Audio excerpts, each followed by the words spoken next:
नमस्कार, मैं अरुण कुमार पांडे आज से फिर आपको एक नए सफ़र पर लेकर चलता हूं। जी हाँ मित्रों, ये जगह जिसका नाम सुजातागढ़ है, आप देख रहे हैं।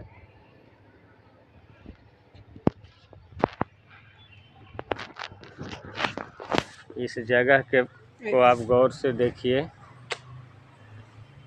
यह जगह गया जिले के बोध गया में बकरौर ग्राम के निकट स्थित है। मित्रों, यह एक पुरातात्विक अवशेष है।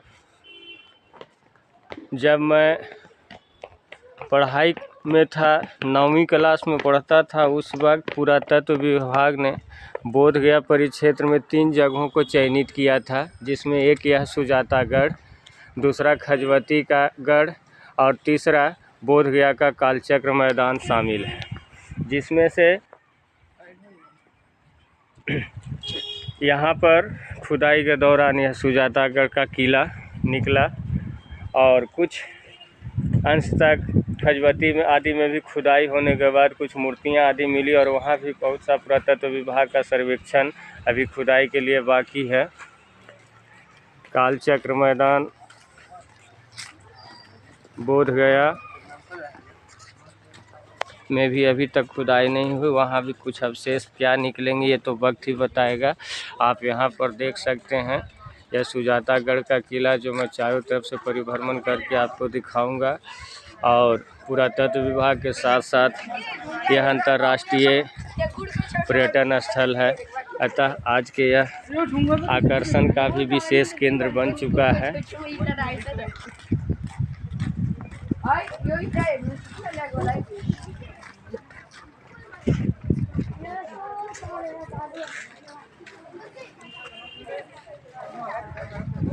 आगे मैं आपको इसके बारे में पूरा विस्तृत ब्यौरा बताऊंगा, क्योंकि यह सुजातागढ़ का किला मेरे सामने ही खुदाई लगी थी और जब मैं पहली बार यहाँ आया उस वक्त यहाँ पर एंट्री मना था और चारों तरफ से इस एरिया को रिस्ट्रिक्टेड कर दिया गया था।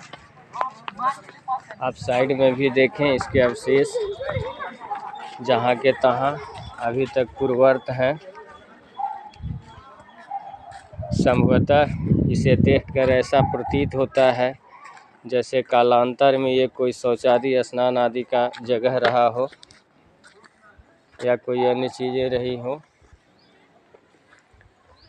और इसमें अभी और भी आगे आपको दिखाता हूँ और आप गौर से देखिए, इनकी जितनी भी जोड़ी गई हैं वो पहले के मसाले यानी चूना लाइम सीमेंट यानी चूना पत्थर द्वारा जोड़ी गई हैं। ये ईंट भी काफ़ी आज से भिन्न है, आप देख सकते हैं।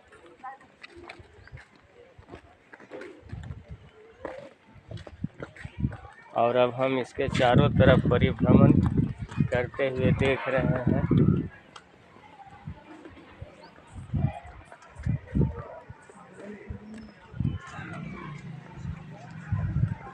जी हाँ मित्रों, यह बोध गया का शान और अपने अंदर एक बहुत ही रहस्यमय इतिहास समेटे हुए यह स्थान, जिसको सुजातागढ़ के किला के नाम से आज के डेट में विख्यात है। जब तक इस किले की खुदाई नहीं हुई थी तब तक यह एक पुरातात्विक धरोहर के तौर पर था और उस वक्त इसका कोई नामकरण नहीं हुआ था। मित्रों, सुजातागढ़ का किला भी इसका नामकरण के पीछे एक खास कहानी है। जी हाँ मित्रों, मैं बताता हूँ इस कहानी के बारे में, आपको ध्यान देंगे।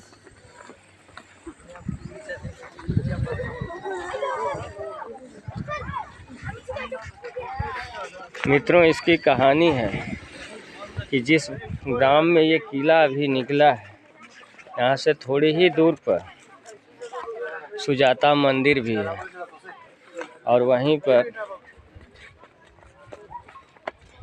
पुरातन काल के अन्य साक्ष्य भी मौजूद हैं। जो मैं अभी चलकर आपको दिखाऊंगा, वह मंदिर लगभग यहाँ से आधे किलोमीटर की दूरी पर स्थित है और इसे दर्शनीय और पवित्र स्थल घोषित करने की वजह से लोग यहाँ पर पूजन आदि भी करते हैं, आप देख सकते हैं। और यही वजह है कि इसके ऊपर चढ़ना मना है। और पहले आप गौर से देखें, इन पत्थरों को तराश कर खूबसूरत तरीके से पुरानी सभ्यता में किस प्रकार से नालियों का निर्माण किया जाता था, इसकी जीते जागता उदाहरण आपको यहाँ पर दिख रहा है।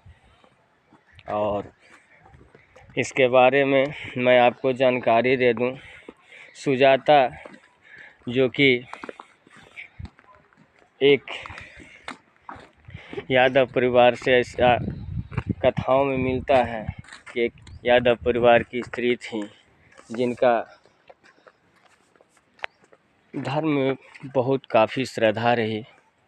और जब महात्मा बुद्ध अपने एकांतवास के दौरान यहाँ से लगभग आधे किलोमीटर की दूरी पर, जहाँ मैं अभी आपको सुजाता मंदिर के बारे में बता रहा हूँ, जहाँ अभी हम जाएंगे,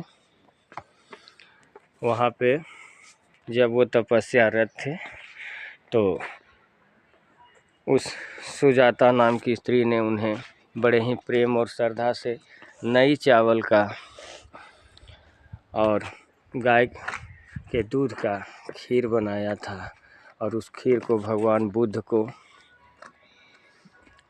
प्रसाद स्वरूप भोग लेकर श्रद्धापूर्वक गए, जिसे पाकर भगवान बुद्ध बहुत प्रसन्न हुए और उन्हें आशीर्वाद प्रदान किया। तभी से यहाँ पर के कथाओं में सुजाता का नाम जुड़ना शुरू हो गया।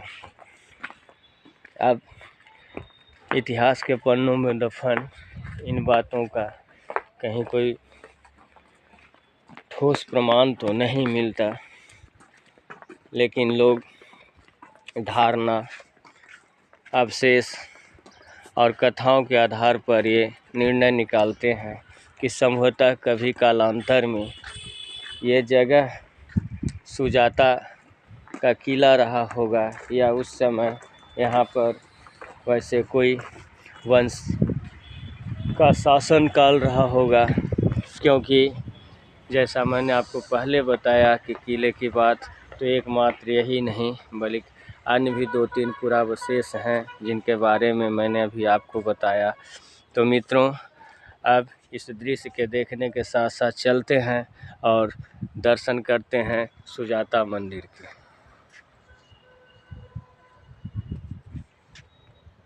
जी हाँ मित्रों, यह दृश्य मौसमानुकूल अभी है और ये यहाँ पर पार्क आदि का निर्माण हुआ है और इस स्तूप के ऊपर चढ़ना सख्त मना है। आप देख सकते हैं यहाँ पर यह आवश्यक सूचना जो प्रदर्शित की गई है सुजातागढ़ के बारे में। चलिए अब हम आपको सुजाता मंदिर का दर्शन कर